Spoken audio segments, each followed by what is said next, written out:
الحمدللہ رب العالمین والصلاة والسلام علی رسولہ الکریم اما بعد فاعوذ باللہ من الشیطان الرجیم بسم اللہ الرحمن الرحیم نساؤکم حرث لکم فاتوا حرثکم انا شئتم وقدموا لأنفسكم واتقوا الله واعلموا أنكم ملاقوه وبشر المؤمنين صدق اللہ العظیم۔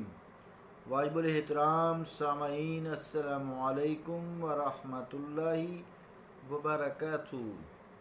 سورہ البقرہ کی 223 نمبر آیت تلاوت کرنے کی سعادت حاصل کی ہے۔ اس آیت کا ترجمہ یوں ہے: تمہاری بیویاں تمہاری کھیتی ہیں، سو تم آؤ اپنے کھیت میں جس طرح چاہو، اور پہلے پہلے کر لو اپنی بھلائی کے کام، اور ڈرتے رہو اللہ تعالیٰ سے، اور خوب جان لو تم ملنے والے ہو اس سے۔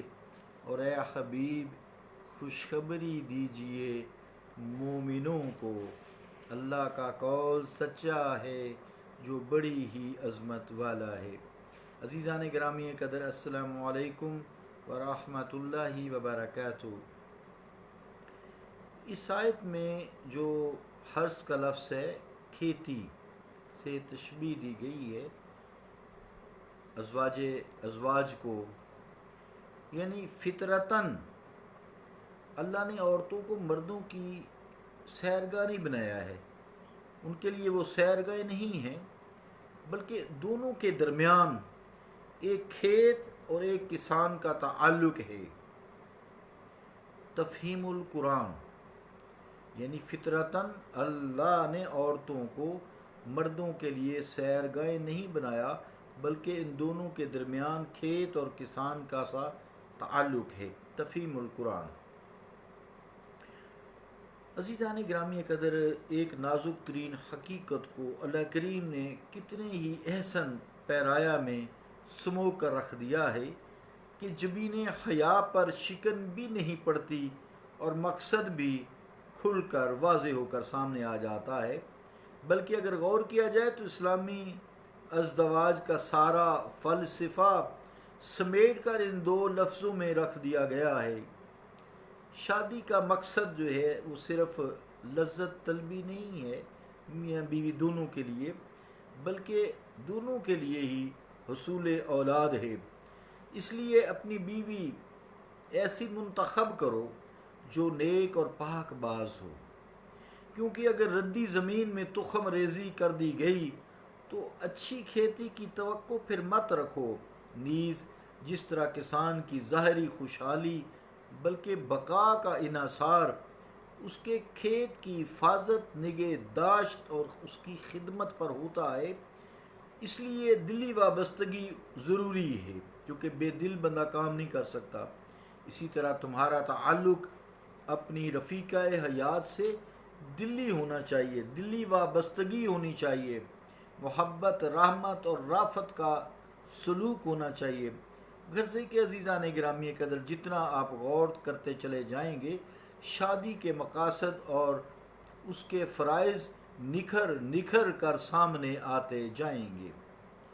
آیت میں جو لفظ ہے النام، یہ بمانی کیف ہے، یعنی جو بھی یا کیسے، یعنی مقاربت کی کوئی حیت اللہ تعالیٰ نے متعین نہیں کی، بلکہ جیسے تم دونوں کو آسانی ہو، صرف ایک شرط ملوز خاطر رہے کہ تخم ریزی وہاں ہو جو اس کی جگہ مخصوص ہے۔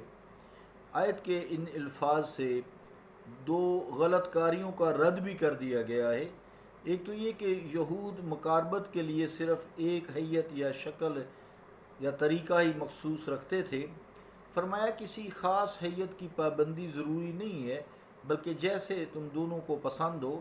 پھر کچھ گندے مذاق کے لوگ قوم لوط کی بقایا جات وہ عورتوں کے ساتھ لواطت کیا کرتے تھے، اس سے بھی منع کر دیا کہ یہاں سے کھیتی کا لفظ استعمال ہے، ہرساکم، ہرسلکم، تمہاری کھیتیاں ہیں، تو یہاں سے کبھی اولاد نہیں ہوتی، تو یہاں تخم ریزی نہیں ہوتی، اس لیے فرما دیا کہ یہ غلط ہے، یہ تخم ریزی کی جگہ نہیں ہے، اس سے شادی کا مقصد بھی فوت ہو جاتا ہے اور عورت کے طبی حقوق بھی پامال ہوتے ہیں۔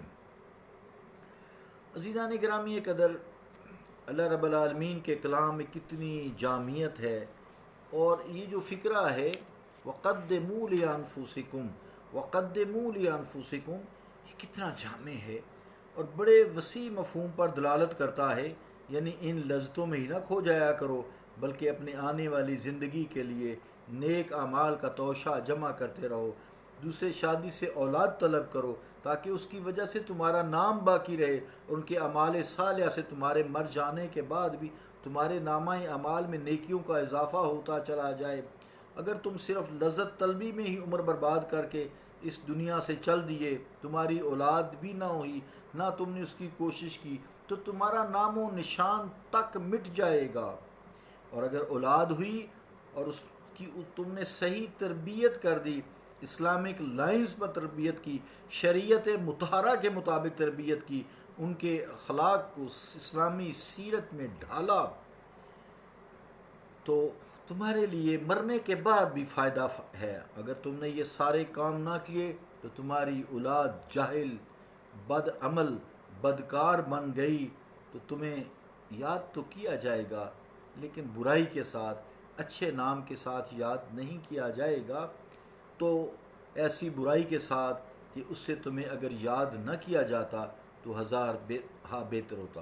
اس لیے عزیزان گرامی قدر، نیک اولاد، ساتھ خاوند بھی کوئی اس سے باہر نہیں ہے، نیک خاوند، دونوں ماں باپ اگر نیک ہوں تو پھر نیک اولاد کی خواہش بھی انسان میں ہو، دعا بھی ہو، اس کے لیے پہلے نیک بیوی تلاش کرو، چونکہ تخم ریزی تو تم کہیں بھی کر سکتے ہو، اصل تو ادھر ہی اس نے اگنا ہے، بچہ پیدا ہونا ہے، ماں کے شکم میں اس کی اوسطاً 9 مہینے تربیت رہنی ہے، تو تم نیک بیوی تلاش کرو جو نیک اور سعادت مند ہو۔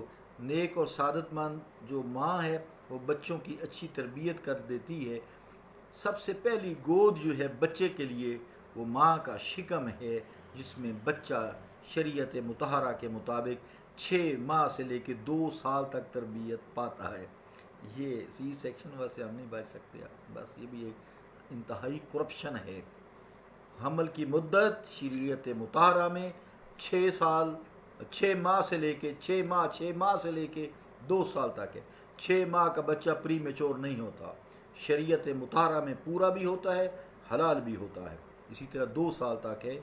اب چونکہ ٹائم بھی اتنا نہیں ہوتا، بات لمبی نہ ہو جائے، تو ایسے تاریخ میں واقعات موجود ہیں۔ حضرت ضاحک 4 سال بعد ماں کے شکم سے پیدا ہوئے تھے، تو ان کے دانت تھے، پورے دانت تھے، تو ماں باپ نے سوچا اب ان کا نام کیا رکھا جائے، تو ان کا نام رکھ دیا گیا ضاحک۔ ضاحک ہوتا ہے دانت، یہ ہنس میں جو نظر آتے ہیں، تو بھی دانتوں والا، تو یہ چوٹی کے عالم ہوئے ہیں۔ آج بھی ملت اسلامیہ ان سے استفادہ کرتی ہے۔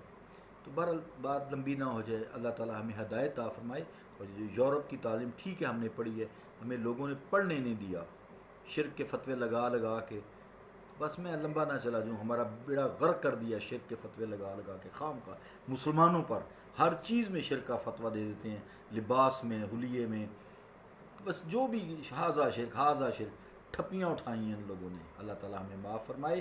تو عزیزان گرامی قدر، سب سے پہلے ماں کی گود، سب سے پہلے ماں کا شکم بچے کی درسگاہ ہوتی ہے، مدرسہ ہوتا ہے، اس کا مکتب ہوتا ہے۔ اس کے بعد دودھ 2 سال تک پیتا ہے، وہ اس دوران ماں کی سوچ، ماں کے اچھے اعمال، نیک اعمال اس میں جاتے ہیں، برے بھی جاتے ہیں، دونوں ہی صورتیں ہیں۔ اسی طرح ماں کی گود، بچہ عموماً 2 سال جو پیدا ہوتا ہے، 2 سال دودھ، رضاعت کا اثر، اس کے بعد اس کی تربیت جو ہے گود کا اثر آتا ہے۔ اچھی ماں ہوگی تو اس 4-5 سال میں بچے کی ایسی تربیت ہوگی، پھر وہ عموماً کسی گروہ کے ہاتھ نہیں چڑھے گا اور کسی پنجرے میں بند نہیں ہوگا، قرآن و حدیث اگر ماں باپ سمجھتی تھی تو بالکل قرآن و حدیث کے مطابق انشاءاللہ تعالی زندگی گزارے گا، فرقہ واریت نہیں کرے گا، بہرحال ایک اچھا انسان ہوگا، کریکٹریبل انسان ہوگا۔ تو عزیزان گرامی قدر یہ سارے مطالب جو قدموا لانفسکم میں بیان کر دیے گئے ہیں۔ اللہ رب العالمین ہمیں ہدایت عطا فرمائے، دین کو سمجھنے اس پر عمل کرنے کی توفیق عطا فرمائے، اور یہ فرقہ واریت سے اللہ تعالیٰ ہمیں تو جان چھڑا دے۔ ان لوگوں نے ہمیں تباہ کر دیا ہے، آپس میں لڑا لڑا کر، کفر کے فتوے لگا لگا کر۔ معاف کیجئے گا، میں بات کھری نکلتی ہے اور صحیح کرنی بھی چاہیے، تو اس حوالے سے جب کبھی موقع مل جاتا ہے کر جاتا ہوں ایک آدھ فکرہ، وہی کافی ہوتا ہے ہدایت کے لیے، کیونکہ وہ اللہ تعالیٰ کہ جو کلام ہے، یہ حدیث پاک ہے، اس کے مطابق ہی ہوتا ہے۔ صلی اللہ تعالیٰ علی رسول خیر خلقہ محمد وعلی آلہ وصحابہ اجمعین برحمتک یا ارحم الراحمین۔